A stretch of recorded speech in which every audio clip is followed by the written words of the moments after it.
এটা জানা লাগবে না? যাকাত কার জন্য ওয়াজিব এটা তো জানা লাগবে। আল্লাহ তাআলা জানায় দিলেন, রাসূল আকরাম সাল্লাল্লাহু আলাইহি ওয়াসাল্লাম বলেছেন, ও দুনিয়ার বান্দা বান্দীরা, যাকাত হবে দুইটা বস্তুর উপরে নির্ভর করে। যাকাতের নিসাব আপনার নির্দিষ্ট করা লাগবে। কয়টা বস্তু ভাই? কয়টা বস্তুর মাধ্যমে যাকাত? কয়টা? দুইটা। এই সামনে যাকে দুষ্কর সামনের কাছে আর আইলা সব লাগে। আল্লাহ পাক বলেছেন, এক নম্বরে তোমার 7.5 তোলা স্বর্ণ, 2 নম্বরে রূপা 52 তোলা রূপা। এই দুইটার মালিক যে কোনো একটা মালিক হইলেই তোমার জন্য যাকাত খরচ। এবং 7.5 তোলা স্বর্ণর সমপরিমাণ টাকা বা সম্পদের মালিক হইলে তাহলে তাকেও যাকাত দেওয়া হবে। এখন আমি হিসাব করে আপনাদেরকে শোনাইতে চাই, হিসাব করে আমি আসছি। স্বর্ণর হিসাবে এখন বর্তমান স্বর্ণর হিসাব হলো 90,000 টাকা তোলা। কত হাজার টাকা তোলা? 90,000 টাকা তোলা হইলে 7.5 তোলা বা 7.5 ভরি স্বর্ণের দাম হলো 6,75,000 টাকা। কত হাজার টাকা? 6,75,000 টাকা যার কাছে থাকবে পুরা বছর থাকা লাগবে। হালালে হাউল পুরা বছরকে টাকাটা আপনার কাছে সম্পদটা থাকা লাগবে। এটা হইতে পারে আপনার বিজনেসের মাল, হতে পারে আপনার স্টক মাল, হতে পারে আপনার ঋণ। আপনি যারে 10 লাখ ঋণ দিচ্ছেন, এটা তো আপনার মালিক। এমনও কিছু আল্লাহর বান্দা আছে যিনি লক্ষ লক্ষ টাকা ফিরে রাখছে, মানুষকে ঋণ দিছে, তার কর্জ দিছে। ওনার কাছে যাকাত দিতে গেলে যদি কোনো মানুষের যাকাত বিশ্রাইতে যায়, তালাশ করে, উনি বলে আমার আজকে এই বছর মাল নাই। অথচ আল্লাহ রাসূল বলেছেন, যাকাত ওই মালকেও দিতে হবে যেই মাল তুমি মানুষকে ঋণ দিচ্ছে, এটা তো তোমার মাল। আছে এমনও বিবি যিনি চাকরি করে এবং আপনার মা বাবার পক্ষ থেকে আপনার বিবিকে সোনার অলংকার, রূপার অলংকার দিছে, তাই না? এটা যদি 52 তোলা রূপার সমপরিমাণ হয়ে যায়, 52 তোলা হয়, তারপরেও যাকাত দেওয়া হবে। এটা কিন্তু পুরা বছর, পরিপূর্ণ বছর আপনার এই মালের মালিক, নেশা পরিমাণ মালের মালিক হয়ে থাকবে। তারপরে যাকাত আপনার জন্য ওয়াজিব হবে। আর রূপার হিসাবে আমি হিসাব মিলাইছি, 1160 টাকা তোলা বর্তমান রূপা। বর্তমান সময়ে বাজার দর হইল 1160 টাকা। 1160 টাকা তোলা হইলে তাহলে 52 তোলা রূপার দাম হয় 60,900 টাকা। 60,900 টাকা যদি পুরা বছর কারো কাছে থাকে ক্যাশ, তাহলে সেই বান্দাকে, সে বান্দা হইতে পারে, সে বান্দি হইতে পারে, চাই পুরুষ হোক চাই মহিলা হোক, তাকেই যাকাত দেওয়া লাগবে। যাকাত না হবে, যাকাত দিবেন না, আখিরাতে আযাবের ভুক্তভোগী হবে। এই যে হিসাব, এখন আমরা সবার ক্যাশের খবর জানি। আমরা সকলে কিন্তু আমাদের পকেটের পয়সা, দোকানের পয়সা, মকানে আছে পয়সা, হ্যাঁ ব্যাংকে পয়সা আছে, সব কিছুর হিসাব কিন্তু আমাদের যার যার আছে। আমরা যাকাত দেই না, খালি আল্লাযী জামা মালাহু আদ্দাদা, খালি মুসে তেল মাইখা চকিয়ে বা চেয়ারে বয়ে থাকে, খালি সাদা বলি বিড়ি খায় আর টাকার কথা স্মরণ করি। কত টাকা জমা হইল? যে 50,70,772 টাকা ব্যাংকে আছে। আরো কিছু টাকা যদি জমা করে 1 কোটি টাকা জানা যায়, ওর কাছে পুরো বছরকে বছর চলে যেতেছে। এই বান্দার কাছে যাকাতের টাকার তালাশি করলে এই বান্দা বলে আমার যাকাত খরচ হয় না। উনি তো টাকা টার্গেটে আছে, আল্লাযী জামা মালাহু আদ্দাদা, সে খালি কি করবে? জমা করবে, একত্রা করবে, খালি মাল হিসাব করে রাখবে, মালাহু আদ্দাদা খালি গণনা করবে, ওর কামি হইবে। আল্লাহ রাব্বুল আলামিন বলেন, বান্দা এইভাবে যদি তোমরা সম্পদগুলো জমা রাখো আর যদি যাকাত না দাও, তাহলে আমি আখিরাতের দিনে যাকাতের সম্পদগুলো তোমার জন্য বিশাল বড় চোখের উপরে কালো কালো দাগওয়ালা সাপ বানিয়ে দিয়ে পা থেকে মাথা পর্যন্ত বেষ্টন করিয়ে গেছায়া তোমার কপালের মধ্যে দংশনের ব্যবস্থা করবো 50,000 বছর। বলো নাউযুবিল্লাহ। আমার ভাইরা, আমার আম্মারা, খুব মনোযোগ দিয়ে শুনুন। এই যাকাত যদি ছেলের কাছে 7.5 তোলা স্বর্ণ এবং তার সমপরিমাণ মাল থাকে এবং 52 তোলা রূপা এবং তার সমপরিমাণ টাকা এবং সম্পদ থাকে, এগুলোর মধ্যে আপনার যাকাত দেওয়া লাগবে। 40টা ছাগল যদি থাকে সেখান থেকে যাকাত আদায় করা লাগবে। 30টা গরু থাকলে সেখান থেকে বছর থাকলে যাকাত আদায় করা লাগবে। জানি না আমরা কতক্ষণ ঠিক না, এইগুলো যাকাত আদায় করা লাগবে। আল্লাহ রাব্বুল আলামিন কোরআনে কারীমের মধ্যে ঘোষণা করে দিলেন, ও বান্দারা তোমরা কোরআন তেলাওয়াত করে দেখো, আমি জায়গায় জায়গায় তোমাদেরকে নামাজের কথা বলেছি আর যাকাত আদায় করার কথা বলেছি। হযরতে ওমর ইবনে আব্দুল আজিজের জামানায় এক বেটা যাকাত টুকরা বান্ধিয়া রাস্তায় 3 দিন ধরে ঘুরতেছে, বান্দা পায় না, আল্লাহ বান্দা যাকাত গ্রহণ করবে, মানুষ তেমন পায় না। রাস্তায় ঘুরতে ঘুরতে দেখে আপনার শরীরের মধ্যে ময়লা, কাপড় জামা আপনার ময়লা যুক্ত হয়ে গেছে, চুলের কোনো সাইজ নাই, দাড়ির মধ্যে ময়লা বালুকোনা ভরে গেছে। এইবার ওই বেটা ভাবতেছে আমি পাইছি এবার একটা মানুষ, কথা বুঝেন না, এইবার একটা আমি মানুষ পাইলাম যারে আমি যাকাত দিয়া আমি এখন একটু আরাম করব। এবার ভাইকে বলছে, ভাই আমার এই যেটা গাড়ি দেখেন টুকলা দেখেন এর ভিতরে সম্পদ আছে, যাকাতের সম্পদ, আপনি বুঝি যাকাত খানেওয়ালা মানুষ, আপনার সাইজ বাইজ দেখে বোঝা যায় আপনি যাকাত খানেওয়ালা মানুষ। তো আপনি কারে কি পাবেন, আপনি কারে কি করেন, আপনি কয়দিন ধরে যাকাত না করেন? বলে আমি তো 3 দিন হয়ে গেল। ভাই আপনার 3 রাত 3 দিন হয়ে গেল আর আমার খবর আপনি জানেন, আপনি ভাবছেন আমার টুকরার মধ্যে সিরা খাতা কিছু কাগজ পাতি আমি নিয়ে ঘুরতেছি, এটা ভাবছেন না, একবারে আপনার ভুল ধারণা। আমার এই টুকরার মধ্যে আমিও যাকাতের সম্পদ, আপনি বলেন 3 দিন ধরে আর আমি 7 দিন পার হয়ে গেল, একটা মানুষ আমি মক্কা নগরের মধ্যে ঘুরে ঘুরে আমি যাকাত নেনেওয়ালা মানুষ খুঁজে পাইলাম না। যাকাত দেনেওয়ালা দিব যে মানুষ লেনেওয়ালা নাই, গ্রহণ করেনেওয়ালা নাই, কিসের নাই? ওই জায়গার সব মানুষে যারা ইসলাম গ্রহণ করছেন সকলেই যাকাত প্রাপ্ত হইলে যাকাত আদায় করছেন, গতিকে যাকাতের অত গুরুত্ব নেই। যদি যাকাত পরিপূর্ণ সমাজের সব ভাইয়েরা সব মায়েরা আদায় করো, সমাজে গরিব মানুষ থাকবে? গরিব মানুষ থাকবে কি গো? এখন তো যাকাত নাই, যাকাতের মধ্যে আর একটা সুদ আছে, আছে না হুজুররা? আছে না? যাকাত কিন্তু নাই, ঘরে ঘরে কিন্তু সুদ আছে। এই সুদ ছেলেও খায়, এই সুদ মেয়েও খায়, এই সুদের টাকা বাবাও খায়, মায়েও খায়, এবং ছোট্ট একটা বাচ্চা এটা এখনো বুঝদার হয় না, তার নামও একটা অ্যাকাউন্ট বানায়া সেলফ হেল্প গ্রুপের মধ্যে নাম যুক্ত করে দিয়েছে। কথা বলেন ঠিক কিনা? ওই ছোট বাচ্চারা কি দোষ করলো আপনার কাছে? অনেকে সুদ দিলেন কে? উনি তো কোনো গুনাহ করে নাই, আপনার কাছে সুদ চায় নাই, ওনার নামও দিলেন, সব ভাইরা সুদ খাইতেছে। এই সুদ আর যাকাতের মধ্যে পার্থক্য কি এটা আপনাদেরকে আমি বুঝাইতে চাই। সুদ হলো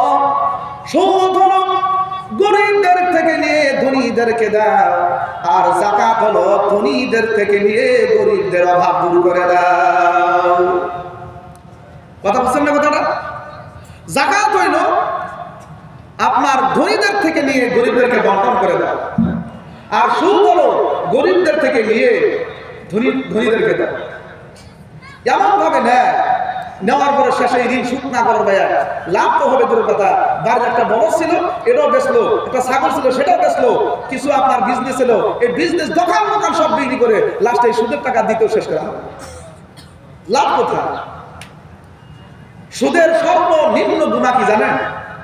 নিজের জনম দুঃখিনী মায়ের সাথে জিনা করার গুনাহ। বলেন নাউজুবিল্লাহ।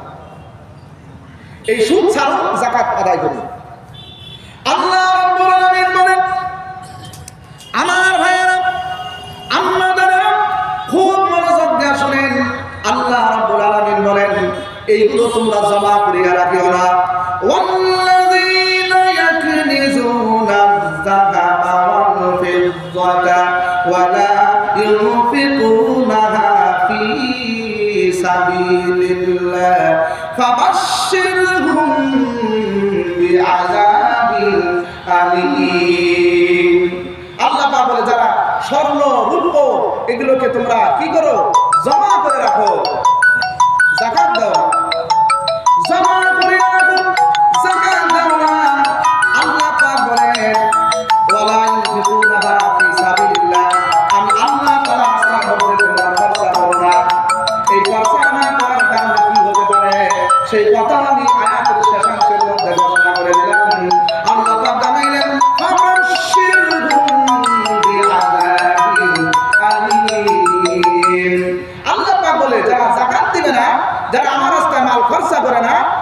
তাদেরকে তাহলে কি করো?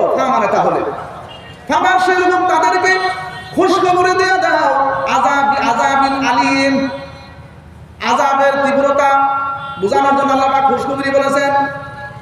আল্লাহ রাব্বুল আলামিন বলেন ফাবাশশিরহুম বিআযাবিন আলীম, ও দুনিয়ার বান্দারা আমার রাসূলকে আমি জানিয়ে দিলাম, হে রাসূল আপনি জানায়া দেন যারা তার সম্পদ থেকে যাকাত আদায় করবে না, সম্পদগুলো সঞ্চয় করে রাখবে, জমা করে রাখবে, হিসাব করে রাখবে, এইগুলো আমি আল্লাহ তাআলা রাস্তায় তারা ব্যয় করবে না, ব্যয় না করার কারণে আমি তাদেরকে শাস্তি দেব কেমন করে, সেই কথা আমি আল্লাহ কোরআনে কারীমের মধ্যে উল্লেখ দিলাম। ফাবাশশিরহুম বিআযাবিন আলীম, তাদেরকে বিরাট শাস্তির সুসংবাদ দেয়া দাও। শাস্তির কি কোনো সুসংবাদ হতে পারে নাকি? শাস্তির তো আপনার দুঃসংবাদই হওয়ার কথা, কথা বলেন ঠিক না? শাস্তির আবার সুসংবাদ কেমনে হয়? তার মানে ছেলে যদি মার কাছে বারবার ভুল করে, আমি আমার জাতিগত ভাষায় কথাটা এইভাবে আমি বুঝাইতে চাই, বাবায় বাড়িতে অনুপস্থিত থাকার কারণে সন্তান কিছু ছোট বাচ্চারা কিন্তু মার সাথে বেড়াবেড়ি করে, বারবার দুষ্টামি করে, খারাপ গিলাস ভেঙে ফেলায়, খারাপ পানি ঢেলে দেয়, করে না গো? দুষ্টামি করে। ওই সন্তানের কথা মা বলেন, এ বাচ্চা তোমার আব্বা বিকাল বেলায় বাড়িতে আসলে তোমার এই অপরাধের কথাগুলো বললে তোমাকে টের বোঝায়, তোমাকে মজাটা দিব। কয়নি? কয় না? কয় না? তোমাকে মজাটা বুঝবা তখন, সেই মজা পাবে। তোমার আব্বাকে কইলে না তুমি মজাটা ভালো করে বুঝবে। আব্বারে কইলে কি আদর করবো, সোনা খাবো না, আরো ওরা কিছু পিটনি দিব, এমন ইচ্ছা রকম পিটনি দিব যার কারণে একটু মজা পাইবো, টের পাইবো যে দুষ্টামি করলে কি হয়। তুমি যে সম্পদ, তুমি সোনা, তুমি রূপা সবগুলো জমা করে রাখো, যাকাত দাও না, আল্লাহ পাক বলে বান্দা খালি মইরা দেখ, কবরে ঢুক, কবরে ঢুকার সাথে সাথেই তুই টের পাবি ফাবাশশিরহুম বিআযাবিন আলীম, আমি আল্লাহ রাব্বুল আলামিন তোর আমি যন্ত্রণাদায়ক শাস্তির সুসংবাদ দিয়ে দিলাম। এমন শাস্তি দিব যে শাস্তির কোনো ঠাই ঠিকানা দুনিয়ার উদাহরণ দিয়ে বোঝানো সম্ভব না, সম্ভব না। এই যাকাত যদি না দেন, কিয়ামতের কঠিন মুসিবতের দিন এই সম্পদগুলো আল্লাহ রাব্বুল আলামিন জাহান্নামের আগুন দিয়ে হিট করবেন, গরম করবেন। আল্লাহ রাব্বুল আলামিন জানায় দিয়েছেন এই গরম করা সম্পদগুলো আল্লাহ তাআলা আপনার কপালে আর পাজরে আর পিঠের মধ্যে সিল মেরে দিবেন। এই সিল মারা অতদিন থাকবে, কিয়ামতের হাসরের দিন যতদিন টাইম থাকবে। হিট কমে যাবে, আবার জাহান্নামে হিট করা হবে। ভাইরা আমার, সেই জন্য যাকাত আদায় করেন। যাকাত না দিলে আপনার মাল সব হারাম হয়ে যাবে। এই যাকাত যদি আদায় না করেন, আপনার পরিপূর্ণ সংসারটাই আপনার হারামে পরিণত হবে। যাকাত আদায় করা লাগবে না? যাকাতের মাল কতটুকু টাকা লাগবে শুনছেন তো? 7.5 তোলা স্বর্ণ এবং 52 তোলা রূপা, এই সমপরিমাণ খালি জহরপাতি থাকলেই হবে না, এর সমপরিমাণ সম্পদের মালিক হলেই আপনাকে দেওয়া হবে। আর নিম্ন শ্রেণী 52 তোলা রূপা যদি চাষ করে রাখা সম্ভব, কথা বোঝা গেছে?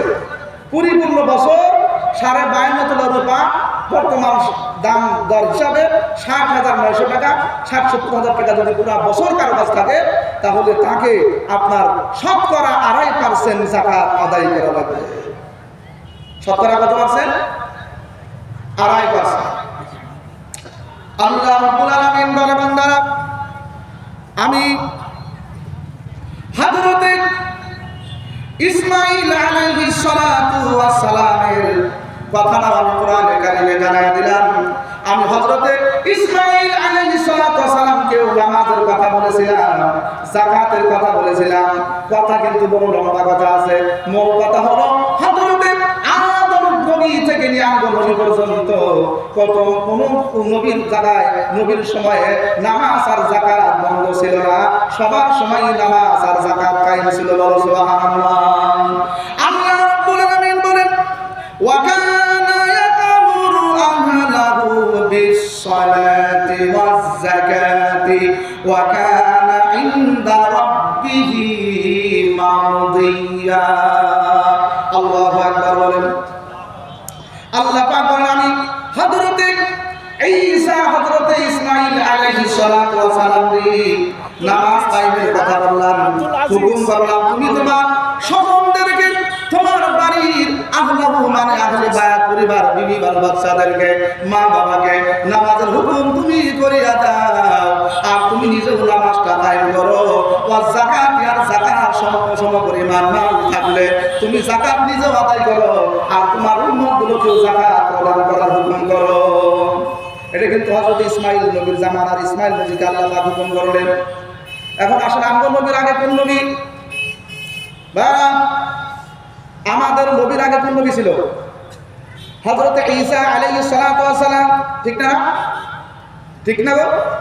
হযরত ঈসা আলাইহিস সালাতু ওয়াস সালাম কে আল্লাহ রাব্বুল আলামিন সেই হুকুম করলেন, ওয়া জাআলানি মুবারাকান আইনামা কুনতু ওয়া আওসানি বিস সালাতি ওয়াজ যাকাতি মা দুমতু হাইয়া। সেই আল্লাহ রাব্বুল আলামিন আমাকে বরকতময় কল্যাণময় করেছেন, আর আমাকে আদেশ করেছেন, আওসানি মানে আমাকে নির্দেশ দিলেন, আমাকে নির্দেশ আল্লাহ পাক দিয়েছেন বিসসালাতি নামাজ পড়ার জন্য, ওয়াজ যাকাতি যাকাত আদায় করার জন্য। কতদিন করবা? মা দুমতু হাইয়া, যতদিন তুমি এই দুনিয়ার বুকে জিন্দা থাকবে। সুবহানাল্লাহ বলেন। একবার যাকাত দেন দিয়ে এক দিয়ে যে মেলা সম্পর্ক কমে যায়, 5 লাখে 98,000, 10 লাখে কি একটা দিনের টাকা যায় নাকি? যখন মানুষের কাছে আলিম ওলামার কাছে শুনলেন, শোনার পরে যাকাত দেওয়া শুরু করলেন, তখন থেকে যে 2.5 লাখ টাকা এবার যাকাত হয়ে গেল। আমাকে এই অঞ্চলের আপনার শ্যামল বাড়ির পিছার কিছু একজন আপনার মাস্টার সাহেব জিজ্ঞাসা করলেন, হুজুর আমার দোকান আছে, হার্ডওয়্যারের দোকান লক্ষ্মীপুর আছে 3টা, বিজনেস করি, আর আমার ব্যাংকের মধ্যে 5 লাখ টাকা আছে, চাকরি করি, তাহলে আমার শুধুমাত্র বাড়ির মধ্যে যে টাকা আছে সেটারই যাকাত দিব, আর হার্ডওয়্যারের দোকান যেগুলো আছে এগুলোর দিব নাকি? কি করো আপনি বলেন? আমি বললাম, যত বিজনেসের সম্পদ আছে, স্টক থাকুক বা বিজনেস চালু থাকুক, দোকান থাক, সব সম্পদগুলো হিসাব করে A to Z হিসাব করিয়া যত টাকা হবে সব টাকা থেকে 2.5% করে যাকাতের হার আদায় করা লাগবে। কথা বোঝা গেছে? এই হলো যাকাত। যদি কারো বুঝে না আসে আমাকে প্রশ্ন করতে পারেন। যাকাত আদায় করা, যাকাত শব্দের অর্থই হলো পবিত্র করা। সুবহানাল্লাহ। মাল পবিত্র হবে, পাক সাফ হয়ে যাবে। যাকাত মুনাজ্জাহ, পবিত্র হয়ে যাবে। আমরা এই সম্পদকে আঁকড়িয়ে ধরছি, কামড়ায় ধরছি, এই সম্পদ আমরা যাকাত হিসাবে আদায় করতে রাজি হই। যাকাত আদায় করলে আপনার সন্তান, আপনার বালা মুসিবত, আপনার আসমানি বালা, জমিনের বালা সব দূর হয়ে যাবে। লক্ষ্মীপুরে একবার আগুন লাগছিল, বিহারি একটা ঘর ছিল, সমস্ত মানুষের ঘর পুড়িয়ে ছারখার হয়ে গেছে। বিহারিটা বিহারে গেছিল, ওরে ফোন করা হয়েছে, ভাই লক্ষ্মীপুর মে আগ লাগ গয়া, যে লক্ষ্মীপুরে আগুন লেগে গেছে, আপনার ঘরগুলি পুড়ে যায় নাকি? উনি আল্লাহর কসম করে বলছে, আমি প্রত্যেক বছরে আমার সম্পদকে A to Z হিসাব করিয়া 2.5% যাকাত আদায় করি, আমার বিশ্বাস পরিপূর্ণ আমার ঘর আল্লাহ তাআলা পুড়বে না। তাই বলছে। সুবহানাল্লাহ। তাই বলছে। যদি যাকাত আদায় করে তাহলে সম্পদের মালিক কে হয়? আল্লাহ। আল্লাহ তাআলা। এমনি তো সবকিছুর মালিক আল্লাহ। আল্লাহ তাআলা বলতেছেন, লিল্লাহি মা ফিস সামাওয়াতি ওয়া মা ফিল আরদ। আসমান আর জমিনে ওমা বাইনাকুম, মাঝে যা কিছু আছে সব কিছুর মালিকানা কার হাতে?